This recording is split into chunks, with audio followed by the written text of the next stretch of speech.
اچانک اللہ کا امر آئے گا اور انسان قبر میں پہنچ جائے گا۔ الہاکم التکاثر حتی زرتم المقابر، تمہیں تو کثرت مال اور کثرت اولاد کی طلب نے غافل کر دیا، دنیا دنیا اور مال مال تم کرتے رہے اور اپنی موت کو فراموش کر بیٹھے، اور موت نے اچانک اپنے پنجے آپ کے سینے میں گاڑ دیے اور آپ قبر میں پہنچ چکی۔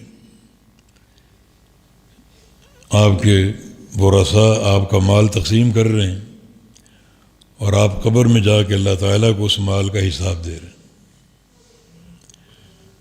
جناب علی بن ابی طالب رضی اللہ عنہ امیر المومنین، ان سے کسی نے پوچھا ما حقیقت الدنیا، دنیا کی حقیقت کیا ہے؟ فرمایا کہ تفصیل سے بتاؤں یا اختصار سے؟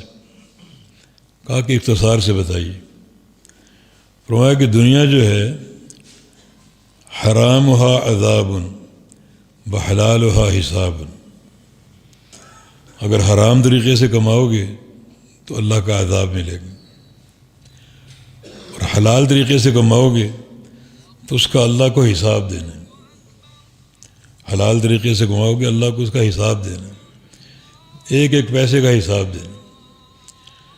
تو یہ دوسری حقیقت ہے کہ موت نے اچانک آنا، اور تیسری حقیقت یہ ہے اللہ تعالیٰ کا فرمان وَلَا تَمُوتُنَّ إِلَّا وَأَنْتُمْ مُسْلِمُونَ، کہ تم نے یہ تیاری کرنی ہے کہ تم پر جب موت آئے تو اسلام کی حالت میں آئے، اللہ اور اس کے رسول کی اطاعت کی حالت میں آئے۔ اللہ تعالیٰ کے جو پسندیدہ بندے ہوتے ہیں ان کی موت نیکیاں کرتے ہوئے آتی۔ نبی علیہ السلام کی حدیث ہے اذا اراد اللہ بعبد خیرا استعملہ، جب اللہ کسی بندے کے ساتھ خیر کا فیصلہ فرماتا ہے تو اللہ اس کو استعمال کرتا ہے۔ استعمال کرنے کا معنی کام پہ لگا دیتا ہے۔ صحابہ نے پوچھا ما استعملہ، یہ استعمال کرنے کا معنی کیا ہے؟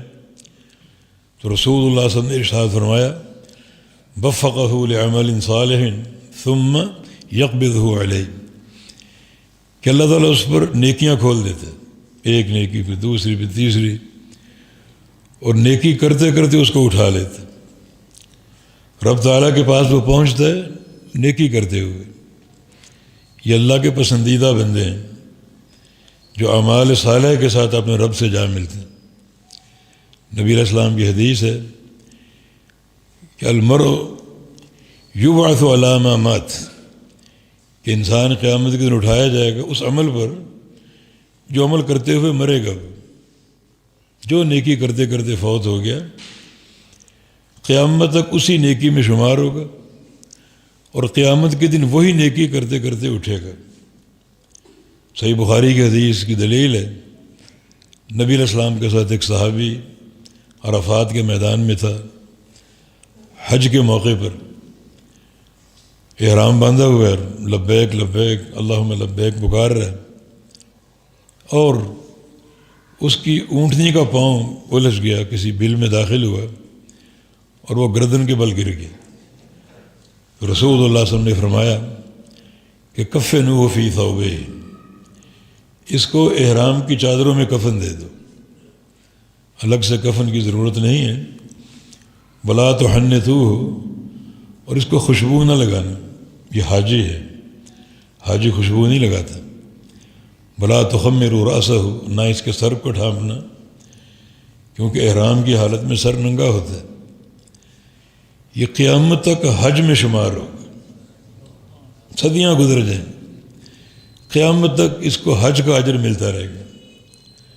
ویبعث یوم القیامت ملبیہ، اور قیامت کی جب اٹھے گا تو یہ لبیک اللہم لبیک پکار رہا ہوگا، دنیا نفسی نفسی کر رہی ہوگی اور یہ تلبیہ پڑھ رہا ہوگا لبیک اللہم لبیک۔ تو یہ بڑی سعادت کی موت ہے انسان کو نیکی کرتے ہوئے آج۔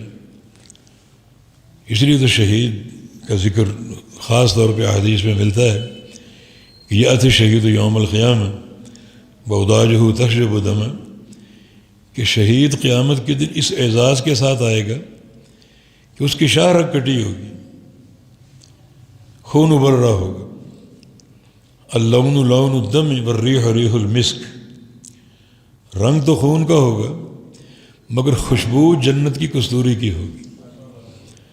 اللہ تعالیٰ میدان محشر میں یہ بات ثابت کر دے گا کہ میرے اس بندے کا ٹھکانہ کیا ہے، یہ ایک بڑی نیکی کرتے ہوئے میرے پاس آیا، قیامت تک اس نیکی میں شمار ہوتا رہا، اور قیامت کے دن وہ نیکی کرتے کرتے اٹھے گا، شاہراہ کٹی ہوئی ہے اور مسک جنت کی کستوری کی خوشبو پھوٹ رہی ہے، پورے میدان محشر میں پھیلی ہوئی ہے، اور دنیا اس بات کا اعتراف کر رہی ہے کہ یہ شہید فی سبیل اللہ ہے۔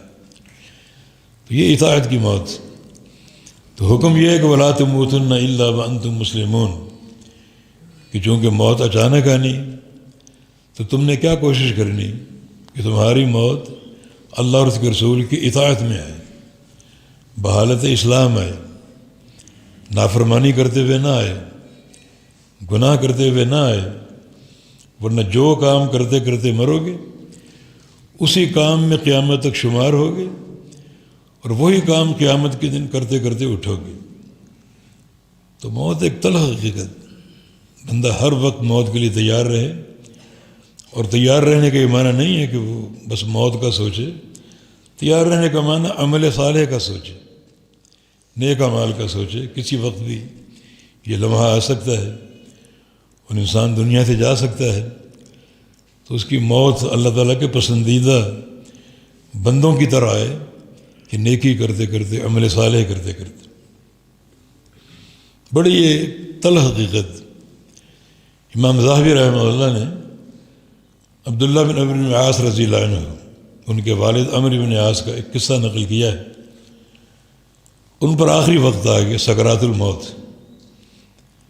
اور ان کا بیٹا عبداللہ ان کے سرہانے بیٹھا ہوا تھا، اپنے والد عمرو بن عاص۔ یہ عمرو بن عاص اور عبداللہ بن عمر یہ دونوں باپ بیٹا ہیں، اور ایک علمی ایک لطیفہ یا نکتہ یہ ہے کہ ان دونوں باپ بیٹے کی عمر میں 11 سال کا فرق ہے۔ دونوں باپ بیٹے کی عمر 12 سال کا فرق ہے۔ مانا عمرو بن عاص کی شادی 11 سال کی عمر میں ہوئی، اور 1 سال بعد اللہ نے ان کو عبداللہ دیا۔ تو یہ علمی نکات میں سے ایک نکتہ جس میں اس بات کی تنبیہ بھی ہے کہ نوجوانوں کو جلدی شادی کر لینی چاہیے اور اس میں تاخیر کا شکار نہ ہوں، ورنہ کئی معصیتیں اور آج فتنوں کا دور جنم لے سکتی۔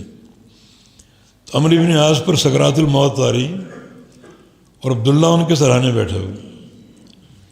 ایک شخص کمرے میں داخل ہوا، اس کے ہاتھ میں ایک صندوق تھا، اور وہ صندوق سونے اور چاندی کے سکوں سے بھرا ہوا تھا۔ جا کے عمرو بن عاص سے کہتا ہے کہ یہ آپ کا فلاں کاروبار کا پرافٹ، آپ کا نفع ہے فلاں تجارت کا۔ اب چونکہ وہ آخری جہاں میں جھانک رہے تھے، دنیا بالکل پھیکی معلوم ہو رہی، تو وہ جو اتنا بڑا پرافٹ ان کو موصول ہوا، تو اپنے بیٹے عبداللہ سے کہا کہ تم یہ لے لو، تم اس کے مالک بن جاؤ۔ عبداللہ بڑے ایک زاہد اور بڑے متورع صحابی تھے، انہوں نے کہا ابا جان میں اس کا کیا کروں گا، مجھے کوئی اس کی حاجت نہیں، دنیا کے مال کی حرص ہی نہیں ہے، طلب ہی نہیں ہے، میں اس کا کیا کروں۔ تو انہوں نے فرمایا کہ یا لیتہ ملیئا بعدۃ،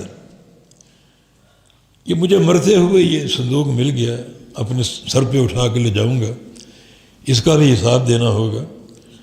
کاش یہ صندوق سونے اور چاندی سے بھرا نہ ہوتا، بلکہ بکری کی مینگنیوں سے بھرا ہوتا، کہ میں اس کو اٹھا کے لے جاؤں گا، اس کا حساب مجھے دینا پڑے گا۔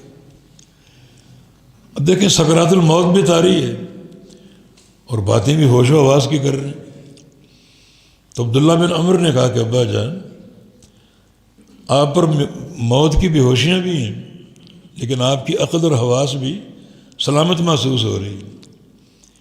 موت کیا احساسات ہیں آپ کے سامنے، موت کو کیسا محسوس کر رہے ہیں، کچھ بتا سکتے ہیں؟ جس پر موت کی سکرات طاری ہوں وہ تو پھر بتا کچھ نہیں سکتا، بیان کچھ نہیں کر سکتا، مگر آپ تو بھلی چنگی باتیں کر رہے ہیں۔ تو موت کے کیا احساسات آپ کو کیا محسوس کر رہے ہیں؟ فرمایا کہ یا بنی الموت اشد من ان یوصف، موت کے احوال جو ہیں ان کو بیان کرنے کے لیے میرے پاس الفاظ نہیں، کیا مجھے محسوس ہو رہا ہے اور کیا موت کے سکرات کے نتیجے ہیں، وہ بیان کرنے کے الفاظ میرے پاس نہیں، ایسے الفاظ ہیں ہی نہیں لغت میں جو موت کی جو ہے وہ منظر کشی کر سکیں اور موت کا نقشہ کھینچ سکیں۔ لیکن کچھ تمہارے قریب کرتا ہوں یہ معاملہ، کأن رضوہ فوق اعناقی، یہ رضوہ ایک پہاڑی سلسلہ ہے یمن کے قریب، بڑے اونچے اونچے پہاڑ ہیں جیسے کشمیر اور مری کے پہاڑ ہیں، پہاڑی سلسلہ۔ لگتا ہے کہ وہ رضوہ کے جو پہاڑ ہیں وہ سارے اٹھا کر میری گردن پر لاد دیے گئے، اتنا بوجھ محسوس ہو۔ صحابی رسول فرما رہے ہیں رضوہ پہاڑی سلسلہ، یہ ساری چوٹیاں اٹھا کر میرے سر پہ لاد دی گئی۔ وَكَأَنَّ بَطْنِي الشَّوْكَ، اور لگتا ہے کہ میرا پیٹ کانٹوں سے بھرا ہوا۔ وَكَأَنَّ نَفَسِي يَخْرُجْ مِنْ إِبْرَةٍ، اور یہ سانس جو کچھ لمحے قبل آسانی سے آ رہا تھا، اس وقت لگتا ہے کہ سوئی کے ناکے سے آ رہا ہے، اتنی تنگی محسوس ہو رہی۔ یہ نبی علیہ السلام کے صحابی ہیں۔ اچھا یہ شدت کیوں ہے؟ مومن کی موت تو اس طرح آتی ہے جیسے مشکیزے سے پانی آپ نکال دے، ڈوری کھول دے، پانی نکل گیا، روح نکل جاتی۔ اور جو فاسق ہو، فاجر ہو، کافر ہو، مشرک ہو، اس کی موت ایسے جیسے باریک کپڑا ہو ململ کا گیلا اور وہ کانٹوں پر ڈالا گیا ہو اور اس کو کھینچا گیا ہو، کس طرح وہ ایک شدت کے ساتھ پھٹ پھٹا کر وہاں سے نکلے گا۔ تو مومن کی روح تو بڑی آسانی سے نکلتی۔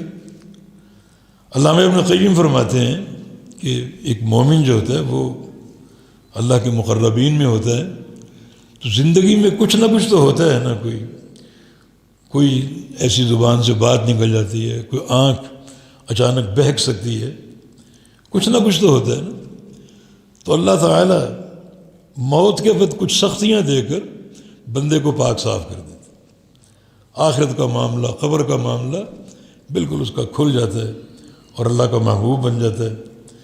تو یہ جو دنیا میں بعض کا سختیاں آتی ہیں، شدتیں اور تکلیفیں آتی ہیں، اللہ رب العزت یہ بندے کو دے کر ان سے دوچار کر کے بندے کے آخرت کے معاملے کو صاف کر دیتے۔ تو ان میں سے ایک تکلیف بوقت موت ہے۔ قیامت کے دن پل صراط، اگر کوئی معصیت اور گناہ ہے، پل صراط سے گزرتے ہوئے وہ جو تیز دھار پل ہے تھوڑا بہت کاٹے گا، بندے کو زخمی کرے گا، دونوں طرف کلالیب، نوکدار کنڈے، وہ کچھ اس کو اذیت دیں گے، اور پھر وہ آہستہ آہستہ اس پل کو عبور کر جائے گا۔ جو دنیا کی معصیتیں ہیں اللہ پل صراط پر تکلیف دے کر بندے کو پاک صاف کر دے گا۔ اس کے پاس مغفرت کے بڑے اسباب ہیں، توبہ ہے، استغفار ہے، اور پھر قیامت کے دن نبی علیہ السلام کی شفاعت ہے۔ دنیا کی بیماریاں ہیں، دکھ درد ہیں، سکرات الموت ہیں، پل صراط کی تکلیفیں ہیں، اور سب سے بڑھ کے اللہ کا فضل ہے، بڑا ارحم الراحمین، اپنے بندوں سے بڑی محبت کا معاملہ کرنے والا۔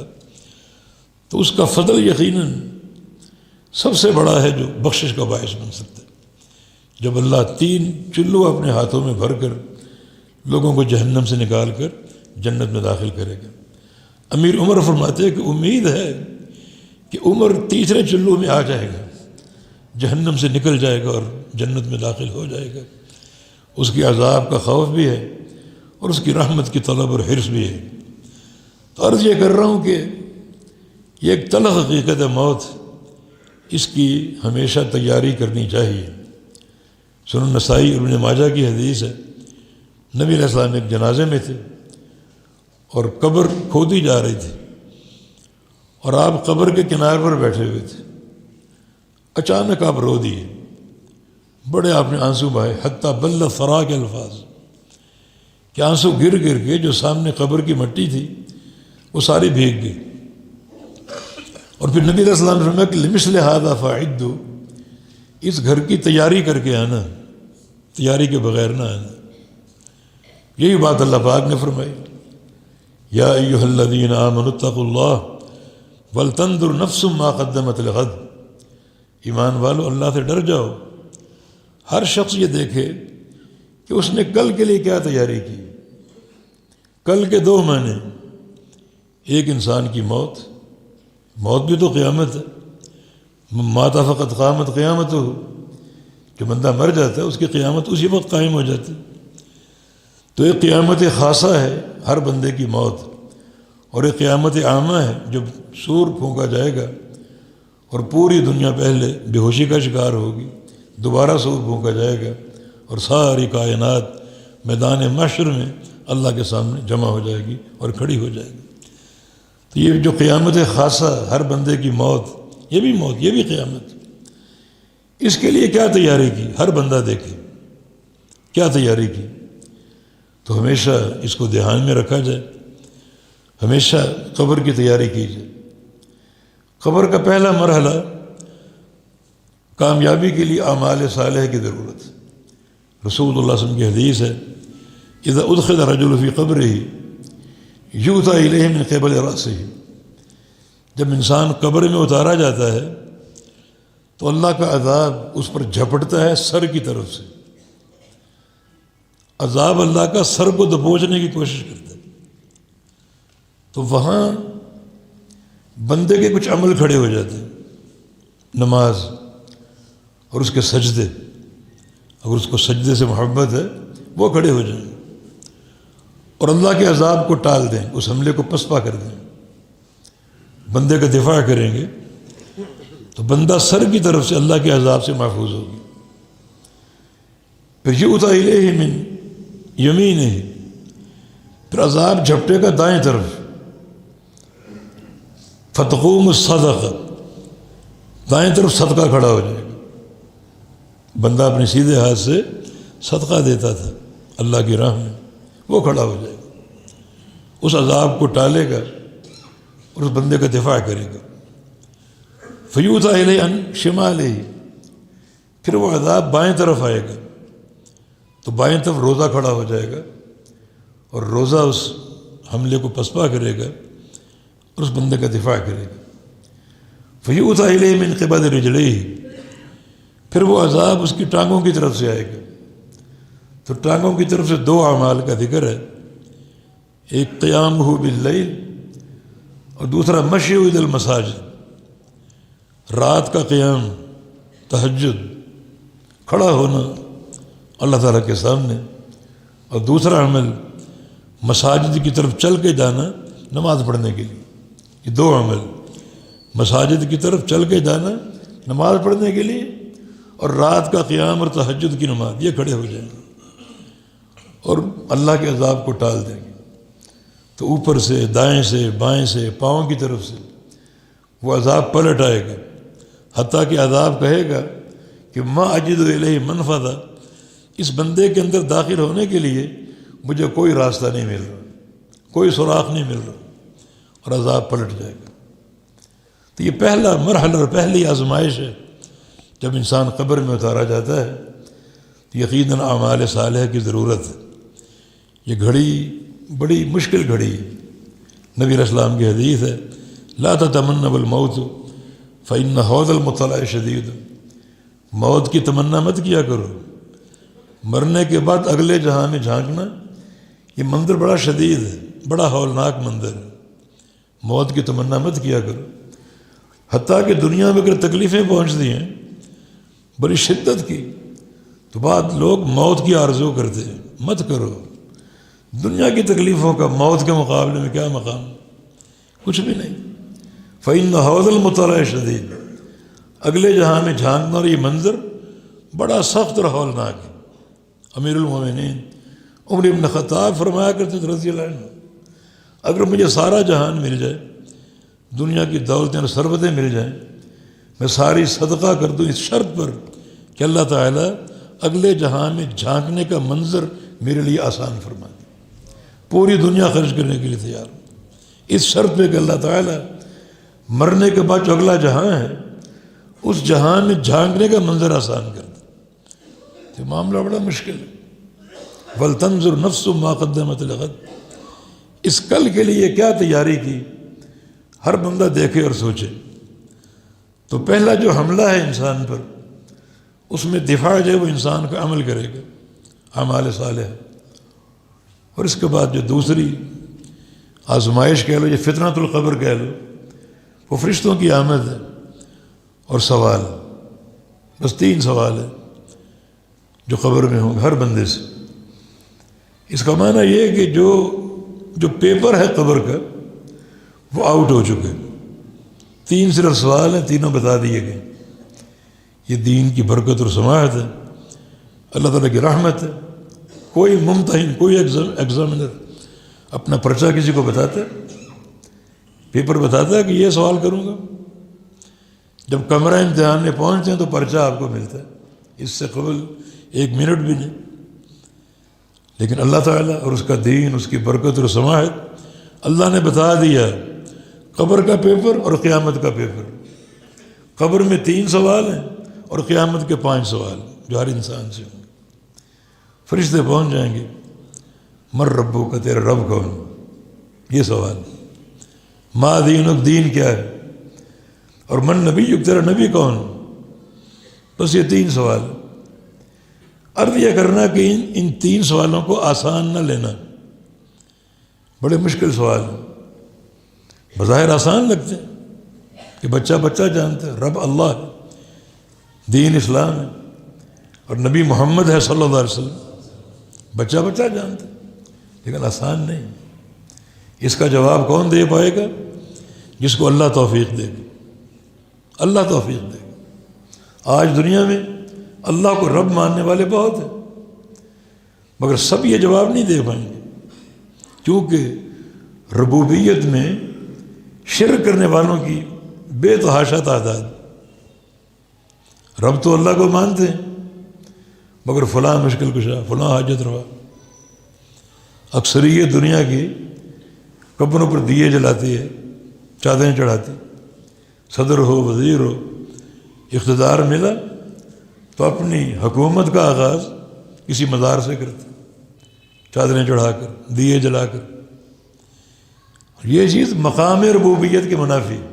تم نے اللہ کو رب مانا ہی نہیں، دیے کیوں جلا رہے، چادر کیوں چڑھا رہے، یہ پھول کیوں نچھاور کر رہے، تاکہ قبر والا خوش ہو جائے کہ فلاں بندہ آیا، اس نے قبر پہ دیا جلا دی، چادر چڑھا دی، خوش ہو جائے۔ اس کا کیا معنی ہوا کہ بندے کا عقیدہ ہے کہ قبر والا باہر کے حالات کو جانتا ہے، قبر پہ کون آیا، کس نے دیا جلایا، کس نے چادر چڑھائی، وہ جانتا ہے۔ اس کو خوش کیوں کرنا چاہتے ہیں، دیے جلا کر، چادریں چڑھا کر، تاکہ وہ خوش ہو کر ہماری حاجتیں پوری کر دے، حاجتیں پوری کر دے۔ مانا قبر والا حاجتیں پوری کرنے پر قادر۔ یہ نقب ہے اللہ کی ربوبیت میں۔ ایسے لوگ قبر میں من ربو کا جواب دے ہی نہیں سکے۔ تیرے تو بہت سے رب تھے، وہ بھی حیران۔ میں نے تو بہت سے آستانوں میں حاضری دی اور بہت سے درباروں پر، بہت سی قبروں پر، مزاروں پر، صبح کسی کو سلام اور شام کسی کو سلام۔ آج کس کا نام لو؟ اس لیے ہاں ہاں کہے گا، یہ تعجب کا صیغہ ہے کہ سوال تو آسان ہے، مجھے جواب کیوں نہیں آ رہا، جواب سجھائی کیوں نہیں دے رہا، اللہ نے مت مار دی۔ سوال تو آسان ہے، لیکن جب بہت سے رب تم نے بنا لیے، کسی کو مشکل کشا مان لیا، کسی کو داتا اور گنج بخش مان لیا، اور کسی کو حاجت روا مان لیا، تو آج کس کا نام لوگے؟ حیرت کا شکار ہو جاؤ۔ من ربو کا، اس کا جواب وہی بندہ دے گا جس کا پوری زندگی ایک ہی رب ہے، اللہ تعالی۔ اسی کو پکارا، اسی سے پناہ طلب کی، اسی سے مدد طلب کی، اسی سے اولاد کا سوال کیا، اسی سے شفا کا سوال کیا، اسی سے روزی کا سوال کیا، وہ اس کا جواب دے گا۔ اللہ اس کو توفیق دے گا اس سوال کا جواب دینے کی۔ جن کے بہت سے رب ہوئے وہ تحیر کا شکار ہو جائیں، ہاں لا ادری، میں نہیں جانتا، حیران ہوں کہ اس سوال کا جواب میری زبان پر کیوں نہیں آ رہا۔ تو یہ جواب تقاضا کرتا ہے توحید خالص کا، ایک اللہ رب ہے۔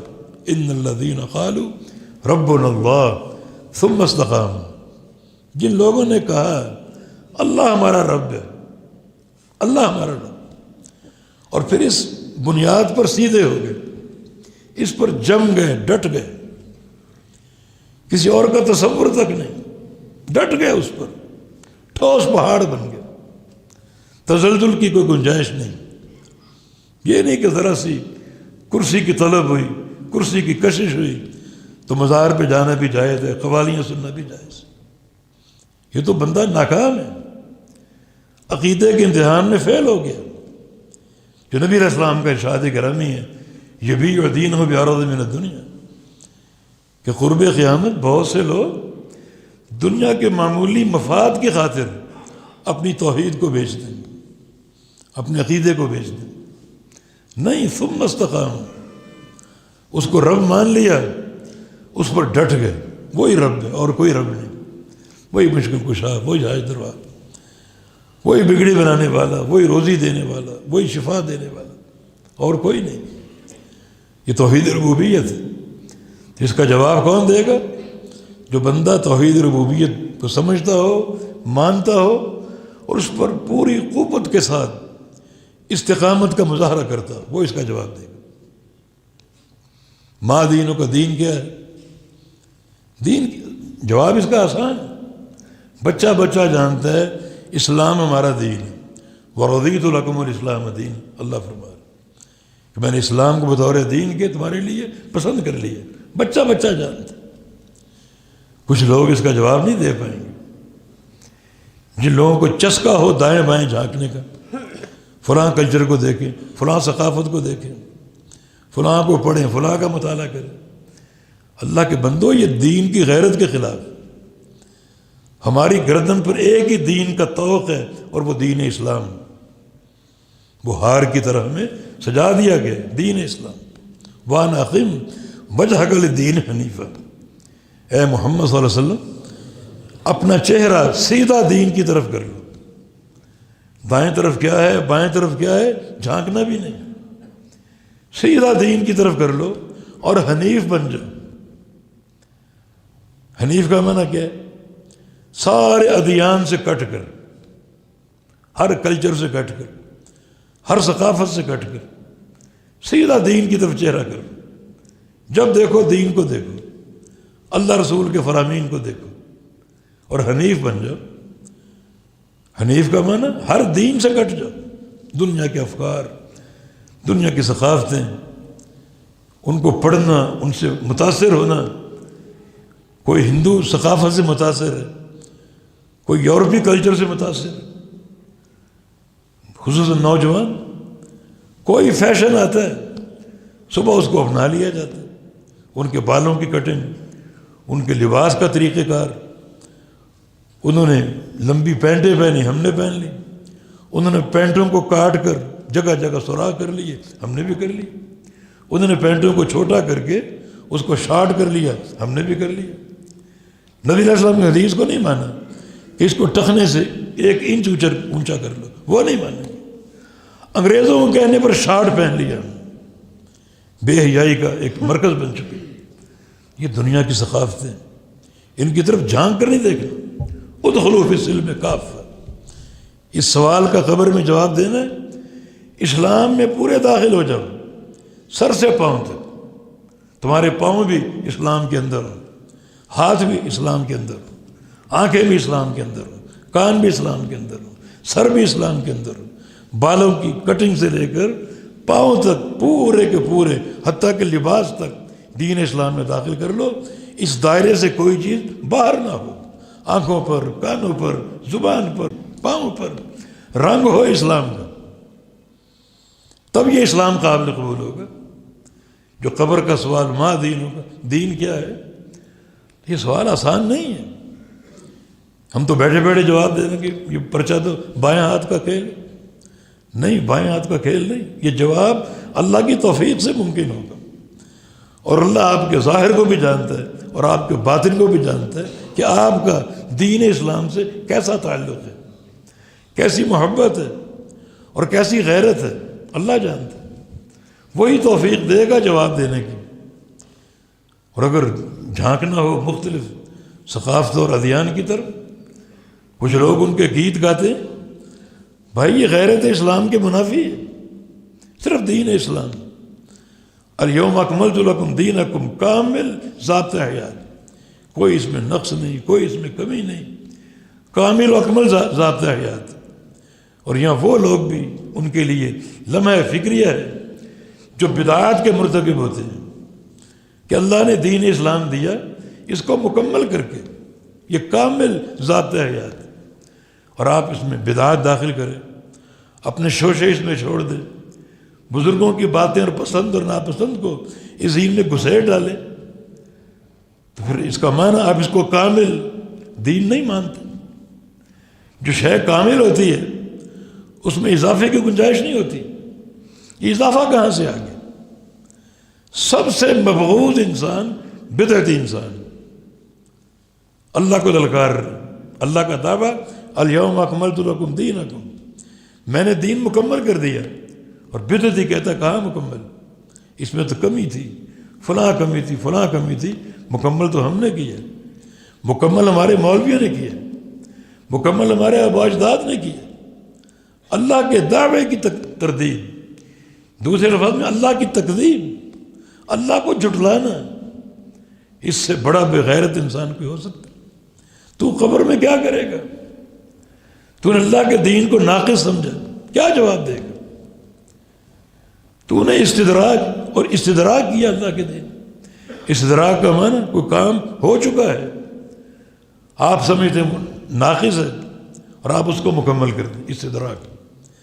اللہ کا دین آ چکا لیکن وہ ناقص ہے بقول آپ کی، آپ اس کو مکمل کر دیں، اس کو استدراج بولتے ہیں۔ پھر تشریع بھی اللہ کے مقابلے میں شریعت صادق، تو کیا قبر میں جواب دے گا؟ کیا جواب دے گا؟ ما دینوں کا دین کیا ہے؟ تو دین اسلام ہے۔ اس کا جواب کون دے گا؟ جو اللہ کے دین کو مانتا ہے غیرت کی حد تک، کوئی ضابطہ حیات نہیں سوائے دین اسلام، نہ کوئی ثقافت، نہ کوئی کلچر، نہ کسی سے متاثر ہونے کی ضرورت۔ اقیم وجہک للدین حنیفا، چہرہ سیدھا ہو دین حنیف کی طرف، اور حنیف بن جائے، ادیان سے کٹ کر دین حق کو، دین اسلام کو اپنے سینے سے لگا لے۔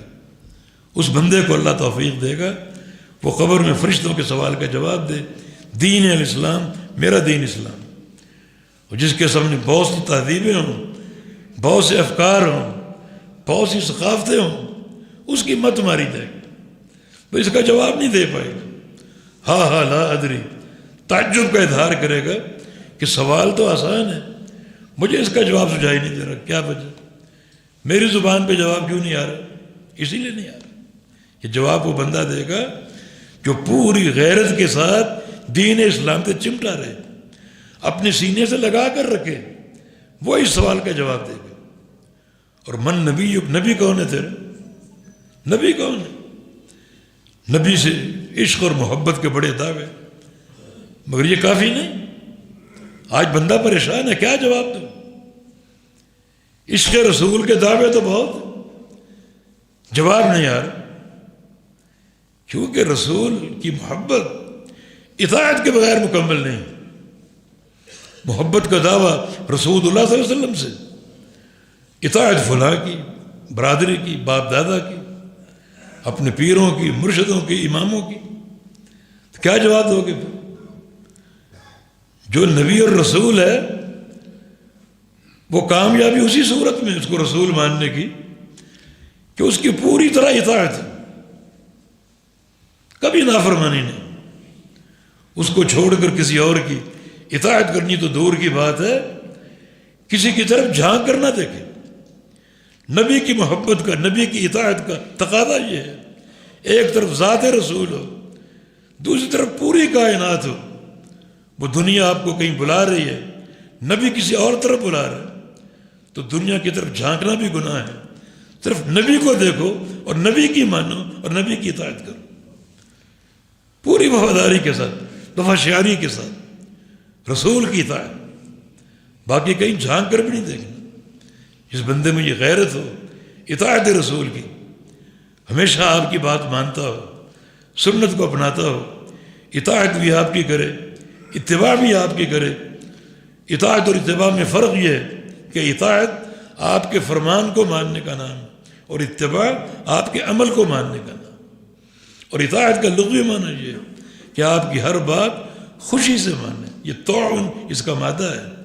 کوئی اکراہ نہ ہو، کوئی مجبوری نہ ہو، کوئی ضیق نفس نہ ہو، کسی قسم کی تنگی نہ ہو، بلکہ بھرپور خوشی، شرح صدر اور پورے انشراح کے ساتھ آپ کے فرمان کو مانیں، کسی تعطل کے بغیر اور کسی تحقیر کے بغیر۔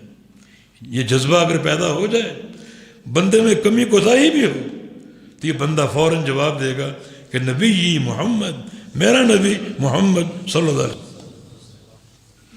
دوسرا کیا کہ کہا حالات اطاعت کے 20 مرکز، باپ دادا بھی ہیں، قوم بھی ہے، برادری بھی ہے، پیر و مرشد بھی قدم قدم پر ہے، فلاں امام بھی ہے، نبی کا بھی جو ہے وہ اتباع کا دم بھرتا ہے، مگر ایک محبت اور عشق کے الفاظ تھے۔ بس یہ دعوے ہیں، اطاعت نہیں، تو قبر میں کیا جواب دو گے؟ رسول اللہ ماننے کا معنی اطاعت کرنا ہے۔ یہ بات تو کفار قریش بھی جانتے تھے، صلح حدیبیہ اس کی دلیل ہے۔ اللہ کے نبی عمرہ کرنے گئے، کفار نے روک دیا، ایک طویل قصہ ہے۔ پھر سہیل بن عمر آئے کفار کی طرف سے صلح کا معاہدہ کرنے کے لیے، سہیل بن عمر، صلح کی باتیں طے کی گئیں، اب ان کو لکھو، لکھا گیا تو کہاں سے شروع کیا؟ ھذا ما قاض علیہ محمد رسول اللہ و سہیل بن عمر، یہ فیصلہ محمد رسول اللہ کے درمیان اور سہیل بن عمر۔ سہیل مشرک ہے، کافر ہے، اس نے محمد رسول اللہ دیکھا تو پھٹ پڑا، یہ رسول اللہ کیوں لکھا ہے؟ ہم رسول اللہ نہیں مانتے، کاٹو اس کو۔ محمد بن عبداللہ لکھو، ہم رسول اللہ نہیں مانتے، کاٹو اس کو۔ اللہ کے نبی نے برق بنا حکمت کاٹ دیا اور محمد بن عبداللہ لکھ لیا۔ اس موقع پر اس نے ایک بات کہی تھی، اگر وہ بات آپ کو بتا دیں تو وہ لوگ جو رسول اللہ کی محبت کا دم تو بھرتے ہیں، اطاعت کسی اور کی کرتے ہیں، ان کے لیے چلو پر پانی میں ڈوب مرنے کا مقام۔ اس کافر نے کیا کہا تھا؟ لو علمنا انک رسول اللہ لاتبعناک، اگر ہم یہ جان لیں اور مان لیں کہ آپ اللہ کے رسول ہیں تو آپ کی اتباع کرنا ہم پر فرض ہو جائے گا۔ یہ کفار کا فہم، جو رسول اللہ ہے وہ واجب الاتباع ہے، واجب الاطاعت، اس کو کاٹو۔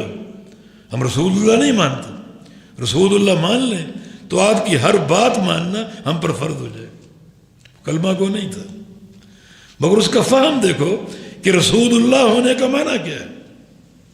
لیکن جو کلمہ گو لوگ ہیں، رسول اللہ مانتے ہیں، عشق کے دم بھرتے ہیں، محبت کے دعوے کرتے ہیں، قصیدوں پر قصیدے کہتے ہیں، محافل میلاد کا انعقاد کرتے ہیں، اطاعت کسی اور کی کرتے ہیں، نماز فلاں کے طریقے، حج فلاں کے طریقے سے، روزہ فلاں کے طریقے سے، نبی علیہ السلام کا نام ہی نہیں، اطاعت مصطفیٰ علیہ السلام کا نام ہی نہیں۔ تو اس کا فہم اچھا ہے، اس کا فہم اچھا ہے۔ ان کا فہم صحیح تھا، قبول نہیں تھا۔ یہ قبول کا دعویٰ کرتے ہیں لیکن فہم نہیں، سمجھ نہیں۔ تو قبر میں کیا جواب دو گے؟ کون ہے تیرا نبی؟ تو جواب تو وہی دے گا نا جس نے آپ کی اطاعت کی ہے، جس کی اطاعت کے 20 مرکز ہیں۔ آج وہ کس کا نام لے گا؟ بڑا کڑا یہ امتحان، رسول اللہ صلی اللہ علیہ وسلم نے اس امتحان کو فتنۃ القبر قرار دیا، فتنۃ القبر۔ اور یہاں بچنا ضروری ہے، کامیاب ہونا ضروری ہے، کامیاب ہونا ضروری ہے۔ رسول اللہ صلی اللہ علیہ وسلم کا فرمان ہے من نجا منہ فما بعد ایسر، پوری حدیث عثمان غنی رضی اللہ عنہ امیر المومنین کسی قبر کو جب دیکھتے تو بہت رویا کرتے، زار و قطار روتے، حتیٰ کہ پوری ان کی داڑھی آنسوؤں سے بھیگ جاتی، اتنا روتے۔ ایک بار کسی شاگرد نے پوچھا کہ انت تذکر الجنت والنار، آپ جنت کو یاد کرتے ہیں، جہنم کو یاد کرتے ہیں، اس قدر نہیں روتے، قبر کو دیکھ کر کیوں روتے؟ فرمایا جب کسی قبر کو دیکھتا ہوں تو مجھے نبی علیہ السلام کی ایک حدیث یاد آ جاتی۔ رسول اللہ صلی اللہ علیہ وسلم نے فرمایا تھا کہ ان القبر اول منزل من منازل یوم القیامہ، قبر جو ہے وہ قیامت کی گھاٹیوں میں سے پہلی گھاٹی، پہلی گھاٹی۔ من نجا منہ، جو قبر میں نجات پا گیا، فرشتوں کے سوالوں کا صحیح جواب دے گیا، فما بعد ایسر، تو اس کے بعد جو بھی گھاٹی آئے گی، جو مرحلہ آئے گا، وہ آسان سے آسان ہوتا جائے گا، ہر مرحلہ آسان۔ فمن لم ینجو، اور جو نجات نہیں پا سکا، فما بعد اشد، تو اس کے بعد جو بھی مرحلہ آئے گا وہ شدید ترین ہوگا اور سخت ترین ہوگا، اذیتیں بڑھتی جائیں گی، شدتیں بڑھتی جائیں گی، اگر یہاں نجات نہ پا سکے۔ اور جہاں پہلا جو عذاب یا انعام کا جو مرحلہ ہے، جو بندہ ناکام ہو جائے گا، نادا منادی من السماء، آسمان سے اللہ کی طرف سے ندا آئے گی، قد کذب عبدی، یہ بندہ جھوٹا ہے جو سوالوں کے جواب نہیں دے پائے، عمل صالح کا ذخیرہ نہیں لایا، فافرشوا لہ من النار، اس کے نیچے قبر کا بستر ڈال دو، والبسوہ من النار، اس کو جہنم کی آگ کا لباس پہنا دو، وافتحوا لہ بابا من النار، اور اس کی قبر میں جہنم کی کھڑکی کھول دو، جہنم کے شعلے اس کو جلساتے رہیں۔ کب تک؟ 2-4 دن کے لیے، 2-4 سال کے لیے نہیں، من ورائہ برزخ الی یوم یبعثون، جو برزخی عالم ہے، برزخی حیات ہے، یہ قیامت تک قائم رہے گی، صدیوں یہ عذاب ملے گا۔ اور اس کے بعد جو مرحلہ اور وہ سخت اور شدید ہوں گے، اور جو اللہ کے بندے صحیح جواب دے پائیں گے، اللہ ہمیں سب کو ان میں شامل فرما لے، اللہ ہم کو فتنہ قبر سے بچا لے، اللہ تعالی ہم کو قبر میں نجات دے دے اور کامیابی دے دے۔ نادا منادی من السماء، آسمان سے ندا آئے گی، ان قد صدق عبدی، یہ بندہ سچا ہے، اس نے صحیح جواب دیا، سچے فہم کے ساتھ، اسے معلوم تھا میرا رب اللہ ہے، عقیدہ توحید کو جانتا اور پہچانتا تھا، سچا موحد ہے۔ فافرشوا لہ من الجنہ، جنت کا بستر اس کو عطا کر دو، اور البسوہ من الجنہ، جنت کا لباس فاخر پہنا دو اسے، وافتحوا لہ بابا من الجنہ، جنت کے دروازے کھول دو، اپنا محل دیکھتا رہے، اپنا مسکن دیکھتا رہے، جنت کی ہوائیں اس تک پہنچتی رہیں، اور یہ پیارا منظر قیامت تک اس کے سامنے رہے۔ یہ برزخی حیات قیامت تک کے لیے، قیامت تک یہ نعمت اس کو میسر رہے گی، سچ پر۔ سچ اس کا کیا ہے کہ رب اللہ ہے، سچ اس کا کیا ہے دین اسلام ہے، سچ اس کا کیا ہے نبی محمد ہے صلی اللہ علیہ وسلم، پوری گہرائی کے ساتھ، ظاہر و باطن۔ سچائی کی سند کون دے رہے؟ قد صدق عبدی، میرا بندہ سچا ہے، سند اللہ کی طرف سے۔ اللہ کی سند جو ہے صرف ظاہر پر نہیں۔ آج دنیا کا انسان جس کو چاہے صادق اور امین بنا دے، فلاں صادق اور امین، شرم نہیں آتی، فلاں صادق اور امین۔ صادق اور امین ظاہر و باطن کے ساتھ، تم ظاہر کو جانتے ہو، باطن کو نہیں جانتے، اور ظاہر بھی ہر شے نہیں جانتے۔ سچائی اور امانت کا فیصلہ اللہ فرمائے، صادق کون اور امین کون، ظاہر و باطن۔ تو اللہ کی طرف سند آ رہی ہے، اور صدق عبدی، میرا بندہ سچا ہے، عقیدے کا سچا ہے، توحید کی معرفت کا سچا ہے، اور دین اسلام کے فہم کا سچا ہے، نبی کی اطاعت کا سچا ہے، تو اس کو جنت مہیا کر دو، جنت کے لباس، جنت کے بستر اور جنت کی نعمتیں اس کو عطا کر دو۔ سچا ہونے کی سند اللہ عطا فرما، اور یہ سند لا قابل تردید ہے۔ قال اللہ ھذا یوم ینفع الصادقین صدقہم، اللہ قیامت کے دن ایک اعلان کرے گا. وہ اعلان کیا ہوگا؟ اس کی خبر ہمیں اللہ نے دنیا میں دے دی، اس کی سماعت اور رحمت، اس کی برکت. وہ اعلان کیا ہوگا؟ ھذا یوم ینفع صادقین صدقہم، کہ آج کا دن جو ہے سچے لوگوں کو ان کا سچ نفع دے گا، جو صادق ہے. اور ان بندوں کو صادق ہونے کی سند قبر میں مل چکی. قد صدق عبدی، میرا بندہ سچا ہے، سند مل چکی. تو اس سند کو سمیٹو عقیدے کی صحت کے ساتھ، اللہ کی ربوبیت کی معرفت کے ساتھ، دین اسلام سے چمٹ جانا پوری غیرت کے ساتھ، اور رسول اللہ علیہ وسلم کی محبت ہو اور اطاعت ہو. اس سے سچا ہونے کی سند اللہ عطا فرمائے گا. اللہ تعالیٰ اس سند میں عطا فرمائے گا.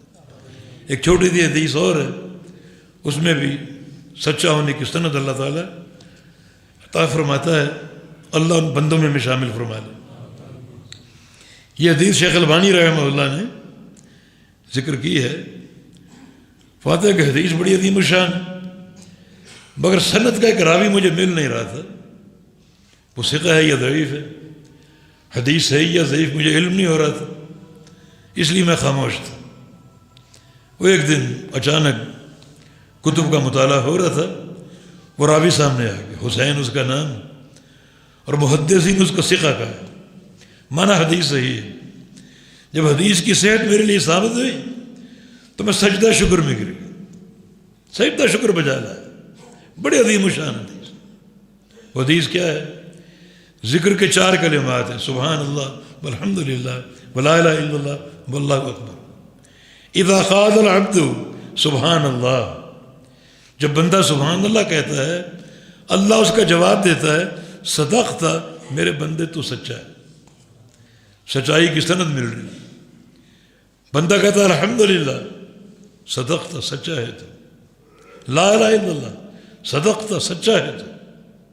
اللہ اکبر، صدقت، سچا ہے تو. اور اللہ چاہتا ہے میرا بندہ مجھ سے مانگے. آگے 4 کلمات دعا کے، اللہم اغفر لی، یا اللہ میرے گناہ معاف فرما دے. اللہ فرماتا قد فعلت، میرے بندے میں نے گناہ معاف کر دی. بندہ کہتا ہے ورحمنی، مجھ پر رحم فرما. فرماتا قد فعلت، رحم فرما دیا. وحدنی، ہدایت دے دے. قد فعلت، ہدایت دے دی. ورزقنی، رزق عطا فرما. قد فعلت، رزق بھی دے دی. اللہ تعالیٰ کے سچے فائدے. بس آخری بات یہ سمجھنی ہے کہ صدقہ کی سند کیسے ملتی. تو بندے سبحان اللہ کہنے میں سچا ہے، الحمدللہ کہنے میں سچا ہے، لا الہ الا اللہ کہنے میں سچا ہے، اللہ اکبر کہنے میں سچا. یہ سچائی تلفظ کی بنا پر نہیں ہے. آپ رٹے رٹائے کلمات کہہ دیں اور آپ کو سچائی کی سند مل جائے. یہ سچائی معرفت کے ساتھ. اللہ جانتا ہے بندہ سبحان اللہ کہہ رہا ہے، تو یہ سبحان اللہ کا معنی جانتا ہے، اور سبحان اللہ کا عقیدہ اور پیغام پوری طرح مانتا ہے، ظاہراً و باطناً، عقیدۃ و عملاً. تب اس کو سچا ہونے کی سند ملتی. سبحان اللہ کا معنی اللہ پاک ہے، ہر شریک سے پاک ہے. کائنات میں موجود ہر شریک کا انکار کر دو دل کی گہرائیوں کے ساتھ.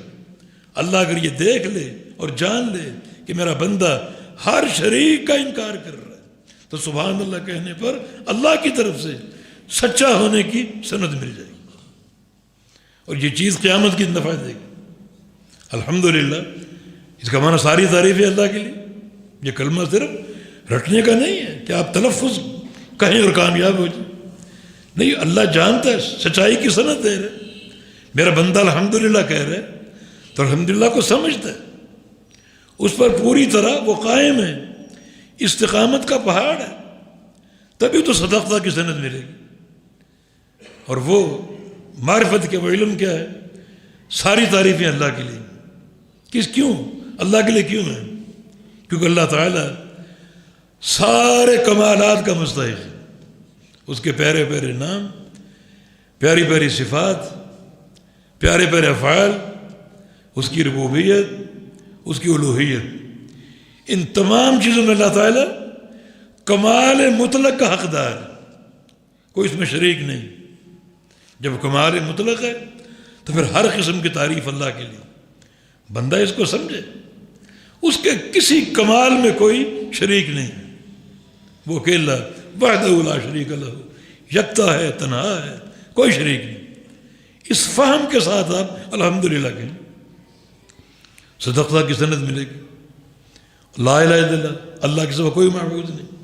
نفی اور اس بات، نفی کو بھی مانے، اس بات کو بھی مانے. نفی کو مانا کوئی معبود نہیں، سب معبود باطل ہے. کوئی گولڑا میں ہو، راول پنڈی میں ہو، کوئی پاک پتن میں ہو، کوئی کراچی میں ہو، لاہور میں، کوئی معبود حق نہیں، سب کا انکار کرو. الا اللہ، یہ کلمہ اس بات ہے، صرف ایک اللہ معبود حق ہے. اللہ تعالیٰ دیکھتا ہے بندے کو، یہ ظاہراً و باطناً لا الہ کی نفی کو مانتا ہے اور الا اللہ کے اس بات کو مانتا ہے. صدقت، سچا ہے تو. اللہ اکبر، اللہ سب سے بڑا ہے، سب سے بڑا اللہ، سب سے بڑا اللہ کا نام. اللہ تعالیٰ جانتا ہے کہ بندہ اس اقرار میں سچا ہے، صدقت کی سند مل جاتی. یہ کلمات بڑے نافع اور سچائی کی سند حاصل کرنے کے لیے یہ کلمات ایک سند کی حیثیت رکھتے ہیں. اونچا درجہ اس کا مقام ہے. اور چاروں کلمات جو ہیں عقیدہ توحید کا مرقع ہیں.